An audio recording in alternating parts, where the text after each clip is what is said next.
High বন্ধুরা, সবাই কেমন আছো? আশা করি সবাই ভালো আছো। তো আজকে একটা ব্লগ ভিডিও নিয়ে চলে এসেছি তোমাদের জন্য মা নীলকুমারী মায়ের মন্দিরে, যেটা আমাদের খেজুরি থানার অন্তর্গত জনকাতে অবস্থিত। জনকাতে রয়েছে এই মা নীলকুমারীর মন্দির। আমাদের গ্রাম নন্দীগ্রাম, সোনাচূড়া। তো আমি সেখান থেকে এসেছি কারণ আজকের আমার সেট আপ এসছে এখানে এই জনকাতে পুজোতে, আর সেখান থেকে ঘর তুলতে আসা হয়েছে নীলকুমারী মায়ের মন্দিরে। এমনিতেই আমরা নীলকুমারী মায়ের মন্দিরে সবসময় আসে যাওয়া করি, কারণ খুব জাগ্রত এখানে মা। আর আমাদের অনেকের মানসিক থাকে মায়ের কাছে, সেই মানসিক শোধ করার জন্য আসতে হয় আমাদের। আমার নিজের ছেলেরও মানসিক আছে, এখনও শোধ করা হয়নি।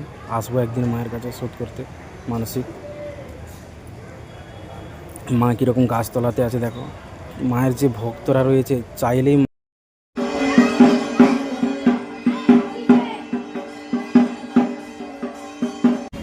অনেক বড় মন্দির করে দিতে পারে, কিন্তু আমরা ছোটোবেলা থেকে শুনে আসছি মা এই গাছতলাতে থাকবে, কোনো বড় মন্দিরে থাকবে না। ঘুরে ঘুরে তোমাদের দেখাচ্ছি, চলো তোমরা দেখতে থাকো। খুব জাগ্রত, যদি কারোর আসার ইচ্ছা হয় আসবে, মন দিয়ে চাইবে মার কাছে কিছু, অবশ্যই তোমাদের মনস্কামনা পূর্ণ হবে, আমি তোমাদেরকে বলে দিচ্ছি। আর আমার এই ছোটো সেট আপ এক্ষুনি চালু হবে, সবাই শুনবে কীরকম আওয়াজ, ঠিক আছে? বলবে আর এই সামনে কত বড় পুকুর দেখেছো মন্দিরের সামনে।